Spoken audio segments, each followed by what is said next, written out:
M. Lavallée, votre question?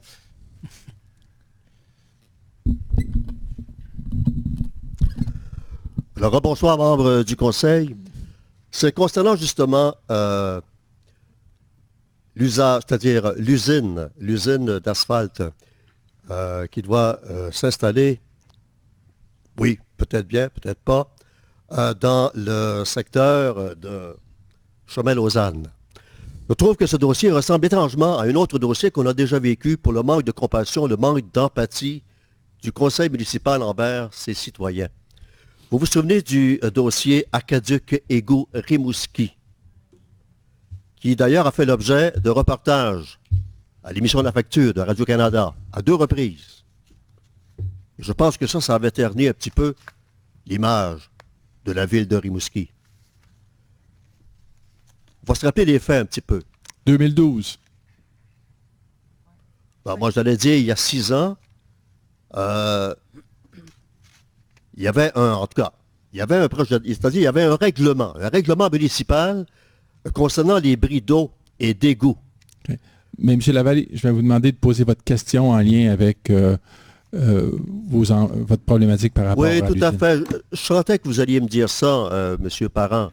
Mais il faut comprendre que si on veut s'assurer que la question que l'on pose est bien comprise de la part des membres du Conseil, bien comprise par les membres ici dans cette salle, et bien comprise également par les gens qui vont visionner la séance de ce soir, je pense qu'il est important de faire un certain préambule.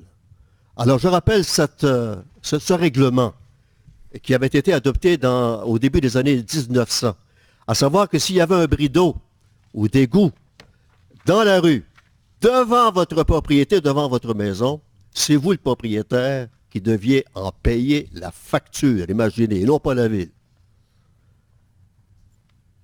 Et on était la seule ville au Québec à avoir un tel règlement. Monsieur Lavallée, règlement qui a fait... Posez votre question, là, il commence à être tard, là, il est 22h35. Je comprends, vous allez Quelle voir. Est votre question? Je m'en viens. Le règlement a fait énormément de victimes pendant toutes ces années. Des personnes qui ont dû payer des 5, 10, 15, 20, 25 000 $ et plus pour la réparation de ces bris d'eau et d'égouts, alors que ça aurait dû être payé par la ville. Alors, on voit que l'histoire, là, ne change pas vraiment. Parce que je regarde, par exemple, ce qui se passe avec le dossier, justement. Monsieur Lavallée, vous allez poser votre question maintenant, sinon je vais devoir mettre un terme à votre intervention. D'accord. Je vais raccourcir ma présentation.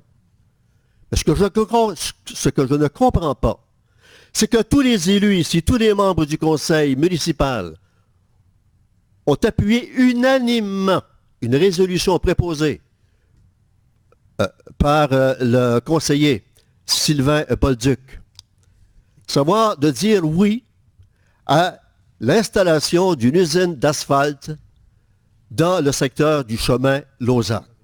M. Lavallée, je vais vous corriger là-dessus. La résolution venait uniquement confirmer que le zonage actuel de la ville de Rimouski permettait ce genre d'utilisation. Oui.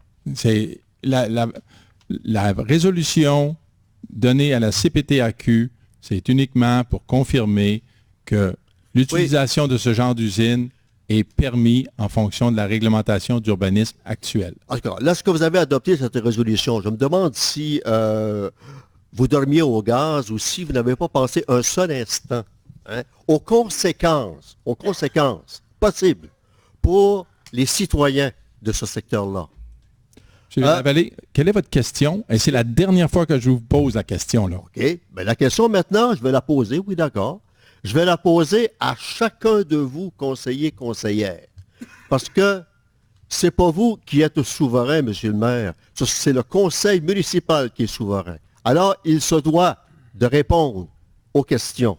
Alors, ma question est la suivante, et je le rappelle, elle est posée à chacun de vous, là, les élus, parce que rappelez-vous que votre premier devoir comme élu, c'est de protéger vos citoyens et le bien-être de tous vos citoyens et citoyennes. Alors, dites-moi, est-ce que vous avez du regret d'avoir appuyé une telle résolution. Seriez-vous prêt à la reformuler pour empêcher la compagnie Sintra de venir s'établir ici?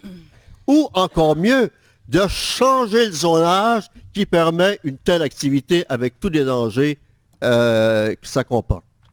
Bon, M. Lavallée, comme on a expliqué à plusieurs reprises, le zonage permet ce genre d'activité. Il est clair que si la ville de Rimouski décidait de modifier le zonage, nous serions poursuivis par la compagnie parce que présentement, ils ont le droit de procéder à ce genre d'activité. Donc, il n'y a eu aucune discussion en comité plénier quant à la possibilité de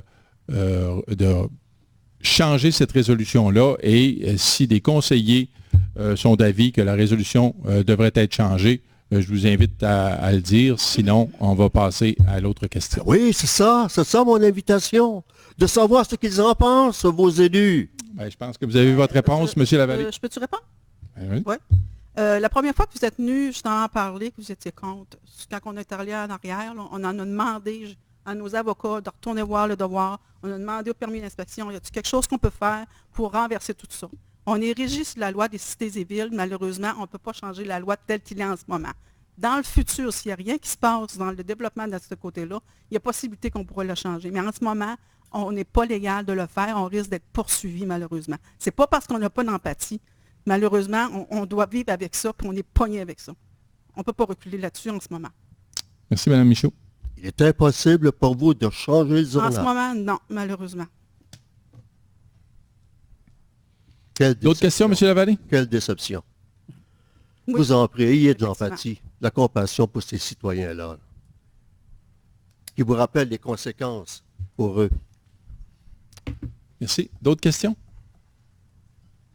Sur ce, mesdames et messieurs, merci. Hop.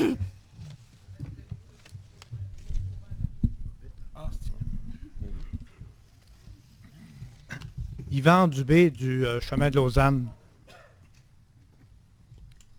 Sur le même sujet.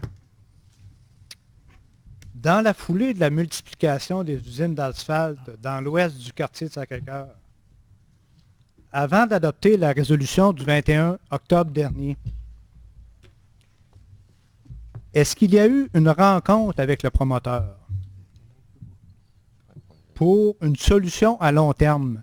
Quand je vous mentionne à long terme, là, on parle de 50 à 100 ans au niveau municipal.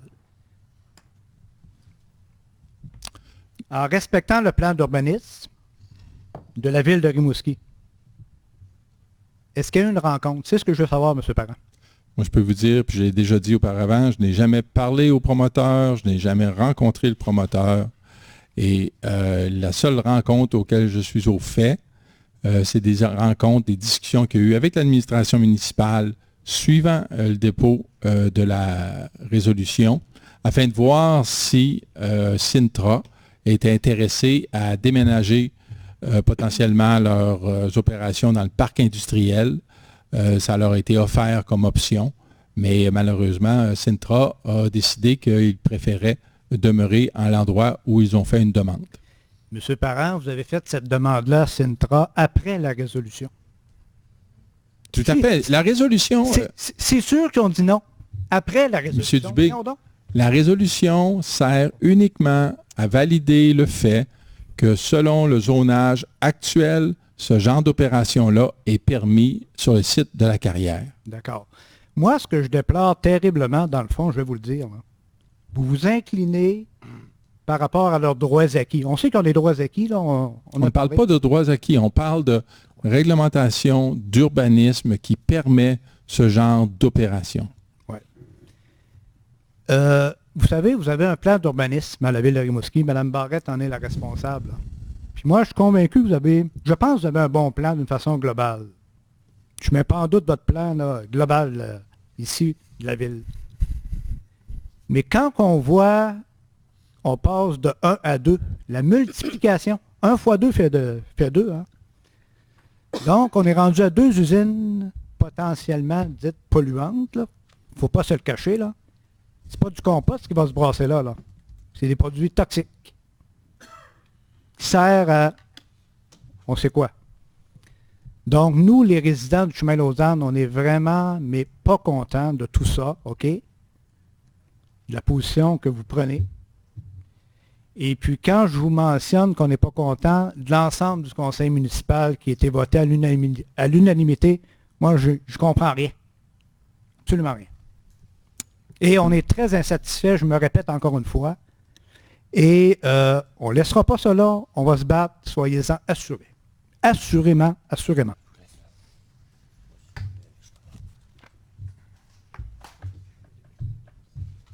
M. Boulac? Oui, bonsoir. J'aimerais savoir, c'est parce qu'on parle de zonage, on parle d'activité pour l'usine de bitume. J'aimerais en savoir un petit peu plus au niveau du zonage, puis au niveau du genre d'activité ou du secteur d'activité qui est permis à cet endroit-là. Puis même à l'autre endroit sur Saint-Germain.